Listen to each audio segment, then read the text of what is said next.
Hello नमस्कार, जय हिंद साथियों। आज के इस वीडियो में अपन चर्चा करने वाले हैं सबसे हॉट टॉपिक जो हाल ही में जो भी पुलिस लेवल की तैयारी करने वाले स्टूडेंट्स हैं उनके बीच में सबसे हॉट टॉपिक है दिल्ली पुलिस न्यू वैकेंसी का। क्योंकि वैकेंसी को लेकर के हाल ही में आरटीआई से जो सूचना मांगी गई थी उसका रिप्लाई भी आया है और एसएससी के द्वारा जो नोटिफिकेशन रिलीज किया गया था ना, उस नोटिफिकेशन में भी ये बताया गया है कि फॉर्म है वो जुलाई, अगस्त और सितंबर के मंथ में से कोई से भी मंथ में आपके फॉर्म है वो भरवा लिए जाएंगे, ठीक है ना। और हाल ही में देखो आपके पोस्ट इंक्रीज भी हुई है एसएससी के द्वारा। कुछ नोटिफिकेशन अपने सामने आए हैं, कुछ आरटीआई से जो जानकारी अपने को मिली है उसमें ये चीज़ें भी सामने आई है कि हाँ कि दिल्ली पुलिस में पोस्ट है वो इंक्रीज होने वाली है, यानी कि पोस्टें बढ़ने वाली है दिल्ली पुलिस में। तो सबसे पहले तो अपन देखेंगे कि भाई दिल्ली पुलिस में कुल कितनी पोस्टें बढ़ने वाली है और किन किन पदों पर ये पोस्टें बढ़ेगी।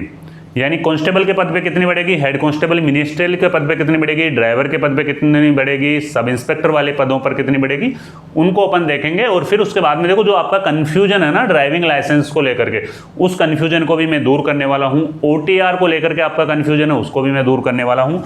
तो आप वीडियो को लास्ट तक जरूर देखना भाई, वीडियो को लास्ट तक आप जरूर देखें ना।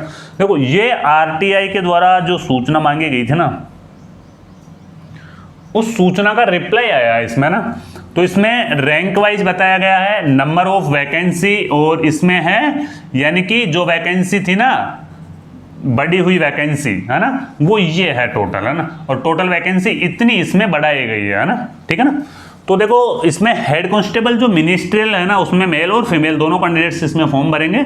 और पहले 404 पद थे, अब इसमें 89 पद है ना वो और बढ़ा दिए गए हैं। तो अब कितने हो गए हैं, 493 पद टोटल हो गए हैं इसमें head constable AWO TPO male और फीमेल दोनों के पहले 441 पद थे, 93 पद हैं वो और बढ़ाए गए हैं। तो कितने हो गए हैं, 534 पद इसमें हो गए हैं।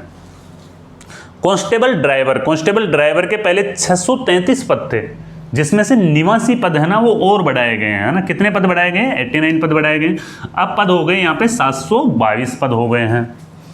अब कांस्टेबल देखो, कांस्टेबल में मेल और फीमेल दोनों यहाँ पे आ जाते हैं ना, मेल और फीमेल दोनों यहाँ पे आते हैं। इसमें क्या है, 5819 पद थे, जिनमें 1592 पद और बढ़ाए गए हैं। तो अब पद हो गए आपके कांस्टेबल के 7411। कितने पद हो गए कांस्टेबल के, 7411 पद, है ना। और ड्राइवर्स के हो गए यहाँ पे 722 पद। जो ड्राइवर में फॉर्म भरने का इच्छुक है, जिसकी एज है वो थोड़ी ज़्यादा हो गई है, वो ड्राइवर से फॉर्म भर सकता है, क्योंकि ड्राइवर में एज रिलैक्सेशन है ना वो मिलता है यहाँ पे, ठीक है। इसके अलावा देखो सब इंस्पेक्टर में मेल और फीमेल दोनों फॉर्म यहाँ पे अप्लाई कर सकते हैं।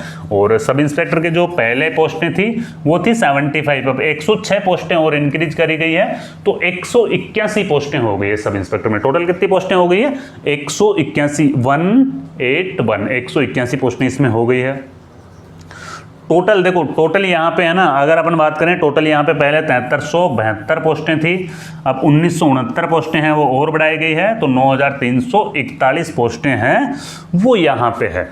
अगर एमटीएस की अपन बात करते हैं तो एमटीएस की यहाँ पे 1020 पोस्टें हैं। तो सारी पोस्टों को मिलाने के बाद में, इन सारी पोस्टों को मिलाने के बाद में आपका जो क्राइटेरिया है ना वो यहाँ पे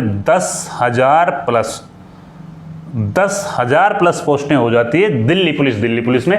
देखो अलग अलग डिपार्टमेंट वाइज, अलग अलग रैंक वाइज है ना, वो ये पोस्टें डिवाइड होकर आएगी। इसका नोटिफिकेशन एसएससी के द्वारा रिलीज किया जाएगा और ये वैकेंसी है ना, यानी कि 2026 लास्ट तक कंप्लीट होगी, यानी 2026 लास्ट तक दिल्ली पुलिस में 10,000 कर्मचारियों की भर्ती हो जाएगी। अब आपका कन्फ्यूजन है सर ड्राइविंग लाइसेंस को लेकर के भी हमारा कन्फ्यूजन है, कुछ हमारा कन्फ्यूजन फॉर्म अप्लाई डेट को लेकर के भी है, लाइसेंस को लेकर के भी है। और इसमें यानी कि ये वैकेंसी है, इसमें ओटीआर का क्या लफड़ा है, ओटीआर अगर हमने नहीं करवाया तो क्या हम अब भी ओटीआर करवा सकते हैं क्या। फॉर्म इसके कब आएंगे, फॉर्म जुलाई अगस्त के लास्ट तक फॉर्म आने की संभावना है। अगर जुलाई में फॉर्म नहीं आते हैं तो मेरे दोस्त अगस्त में इसके फॉर्म है ना वो आने की पूरी संभावना है ना, जैसा कि एसएससी के नोटिफिकेशन में अपन ने देखा। इसके अलावा लाइसेंस, अब लाइसेंस को लेकर के काफ़ी विद्यार्थी मेरे को डायरेक्टली कॉल भी करते हैं, यूट्यूब वीडियो पे कमेंट भी करते हैं कि सर लाइसेंस नहीं है हमारे पास में, क्या हम फॉर्म नहीं भर पाएंगे क्या? आपको फॉर्म भरते टाइम पे लाइसेंस की ज़रूरत नहीं है। लाइसेंस की ज़रूरत आपको कब पड़ेगी? लाइसेंस की ज़रूरत आपको पड़ेगी जब आप फिजिकल देने जा रहे हो और फिजिकल के दिन आपके वहाँ पे डॉक्यूमेंट्स वेरीफाई होंगे, उस दिन आपको लाइसेंस की ज़रूरत पड़ेगी। लाइसेंस किन किन को चाहिए? License only for male candidates को चाहिए। अगर आप कांस्टेबल जीडी से फॉर्म भर रहे हो और आप पुरुष अभ्यर्थी हो ना, तो आपको लाइसेंस चाहिए। महिला अभ्यर्थियों को लाइसेंस भी इसमें नहीं चाहिए। कोई ज़्यादा पुराना लाइसेंस भी नहीं होना चाहिए, है ना। अगर आपके पास में बाइक का लाइसेंस है ना, अगर आपके पास में बाइक का लाइसेंस या कार का लाइसेंस, कोई सा भी लाइसेंस है ना, वो आपका यहाँ पे चलने वाला है। बाइक या कार का लाइसेंस, कोई सा भी लाइसेंस है, वो यहाँ पे आपका आराम से है, वो चलने वाला है ना। और ये फिजिकल के टाइम पे चाहिएगा, आपको फिजिकल के टाइम पे चाहिएगा। ये भर्ती 2025-26 वाली जो वैकेंसी है, वो 2027 में इनको ट्रेनिंग पे भेज देंगे। 2026 लास्ट और 27 के फर्स्ट में इनको ट्रेनिंग पे है ना वो भेज देंगे। ओटीआर की अगर अपन बात करते हैं तो वन टाइम रजिस्ट्रेशन इसे बोलते हैं, अपन वन टाइम रजिस्ट्रेशन इसे बोलते हैं। इसमें जरूरी होता है, एक बार तो आपको रजिस्ट्रेशन करवाना जरूरी होता है, और दूसरा आपको यहाँ पे है ना आपके जो दस्तावेज आपके पास में जो डॉक्यूमेंट्स हैं उनको अपडेट करवाना जरूरी होता है ना। और अपडेट में सबसे इंपॉर्टेंट है आपका आधार कार्ड का अपडेट होना। आपका आधार कार्ड अगर अपडेट है तो फिर कोई दिक्कत नहीं है भैया। अगर आधार कार्ड आपका अपडेट है तो जब आप एग्जाम देने जाओगे, जब आप फिजिकल देने जाओगे, तो आपको कोई इश्यू नहीं आएगा। अगर आधार कार्ड अपडेट नहीं है, आपने पुराना आधार कार्ड लगा दिया, एग्जाम की टाइम पे भी आपका इश्यू आएगा, है ना। एग्जाम टाइम पे भी इश्यू आने वाला है, क्योंकि जब वहाँ पे वेरीफाई करेंगे, आपको चेक करेंगे आपके दस्तावेज, तो उस टाइम पे अगर कुछ जानकारियाँ गलत है तो आप एग्जाम सेंटर में नहीं बैठ पाओगे।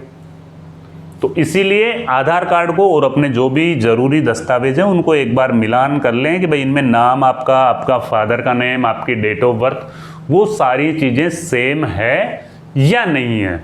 अगर सेम नहीं है तो अपडेट करवा लें आधार कार्ड को। वैसे भी 3 साल से ज़्यादा पुराना अगर आधार कार्ड हो गया है तो उसे अपडेट कराना ज़रूरी है। तो मेरे दोस्त अपडेट करवा लेना आधार कार्ड को। ओटीआर है वो ओटीआर भी आप करवा लेना। और अगर फिर भी अब भी आपके मन में कोई डाउट्स रहता है तो आप ज़रूर मेरे से बात कर सकते हो। मेरे नंबर ये हैं 9680662076। अगर आपको दिल्ली पुलिस के हस्तलिखित नोट्स चाहिए, जीके के नोट्स अगर आपको चाहिए, तो इन नंबर पे आपको दिल्ली पुलिस लिख के भेजना है। मैं हमारे ऐप का लिंक डायरेक्ट आपके पास में भेजूंगा, जिससे आप है वो नोट्स परचेज कर सकते हो। ठीक है ना। अगर कोई डाउट्स रह गया हो तो आप मैसेज कर दे, व्हाट्सएप पे कॉल कर सकते हो। मिलते हैं फिर कोई नए वीडियो में नई जानकारी के साथ में। जब तक के लिए जय हिंद, जय भारत।